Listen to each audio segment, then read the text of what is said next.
Counter-terrorism issues relevant to door supervisors. Behaviours that could indicate unusual or suspicious activity. Hostile reconnaissance is a term used to describe how terrorists gain information on potential targets. They will often visit potential targets a number of times prior to an attack. They will be trying to find out as much as they can about the location itself and to discover the best time and method of attack. Door supervisors need to be vigilant at all times to try and recognise suspicious behaviour that may indicate a terrorist interest in their site. Suspicious behaviour may include a particular interest in the outside of the site, an interest in the CCTV systems, taking pictures of the site overtly or covertly, making notes or drawing diagrams of the site, taking an interest in the timings of activities, false alarm activations, test and response times, damage to perimeter security, attempts to disguise identity, hats and hoods, trespassing with no good reason, asking unusual questions about the site or security arrangements, nervousness, reluctance to be noticed or seen. All suspicious behaviour in or around the site must be reported immediately to the site supervisor or manager. The police may need to be called to investigate. Effective deterrence. The measures taken to counter terrorism are somewhat similar to the measures used to counter crime.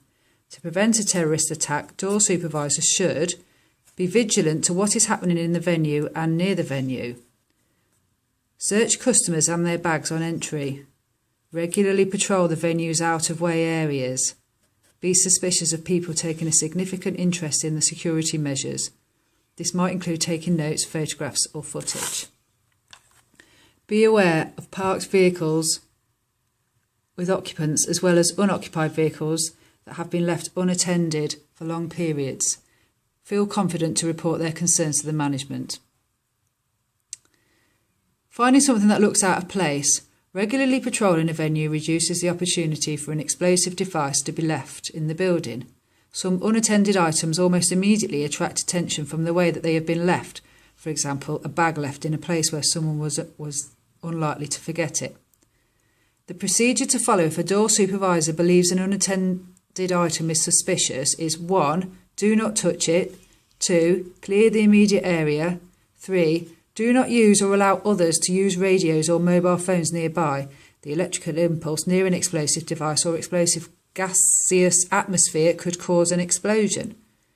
If an evacuation is necessary, ask customers to take their belongings with them, as this makes it easier for the police to later search the building. Telephoned bomb threats. Whenever a person makes a telephone bomb threat, the situation must be carefully handled to avoid panic and possible injury. The caller could belong to a terrorist group, or the call might turn out to be a hoax. All telephone bomb threats must be logged using a specialised report sheet that prompts the call handler to quickly record information about the person making the threat. This information will be important to a later police investigation. The report sheet is designed to capture information such as what the caller sounded like, as well as any background noises. The call handler must remain calm and try to find out information. For example, where is the bomb? When will the bomb explode? What does the bomb look like? What will make the bomb explode? Who placed the bomb and why? What is the name, address and telephone number of the caller? The caller's telephone number should be noted if it is displayed on the telephone. Otherwise, dialing 1471 after the call is finished might reveal the caller's number. The police should then be informed immediately.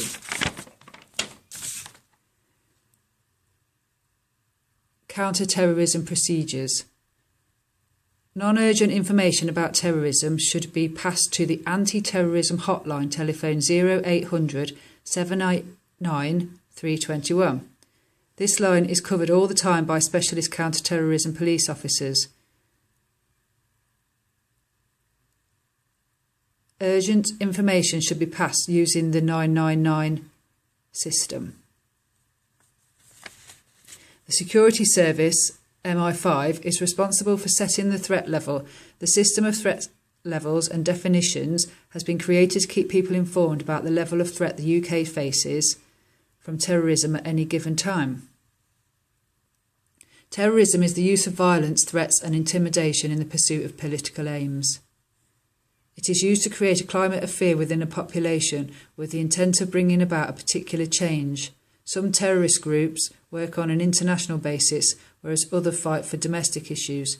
Certain terrorists target just one particular organisation or company for a specific reason, while others may be more indiscriminate in their targeting. The threat of terrorism can create a climate of fear within a population. Public, commercial and retail premises, as well as places of entertainment, could become targets of either a bomb threat or an actual terrorist attack. Security operatives need to be aware of what is currently happening around the world and in their particular area, any recent terrorist attack or threats, the location of their own site in relation to other possible targets nearby, where the site itself is famous or important in its own right, the vulnerability of the site to attack, the current level of threat nationally. Now, threat level definitions are in the red: critical, an attack is expected imminently; severe, an attack is highly likely; substantial in the yellow, a strong possibility; moderate, possible but not likely; and then the last one in green, low, unlikely. Evacuation. How people behave during an emergency. In an emergency situation, people can show a variety of behaviour, and this could slow down the progress of an evacuation. Therefore, an evacuation plan must take these possible reactions into consideration. Drunk people do not always realise the danger they are in. People are generally unwilling to leave a public place if they do not feel threatened. Intoxicated by alcohol or drugs, a person is even more unwilling to leave. Door supervisors should be prepared to repeat the request to leave the building.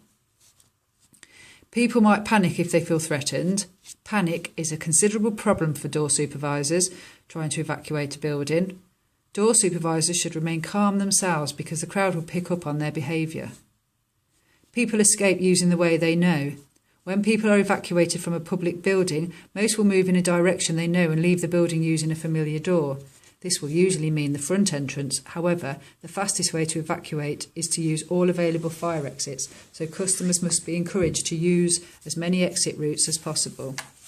People usually think it's a drill. If the threat is not clear, most people will not take the initiative and move towards the fire escapes and exits. However, most people naturally pay more attention to commands from members of staff than respond to fire alarms. And then there's a diagram here of a fire exit sign and a fire door keeps shut. In an emergency, fire doors, shown above in brown, slow down the progress of fire and smoke, whereas fire exits, shown in green, allow people to safely exit the building.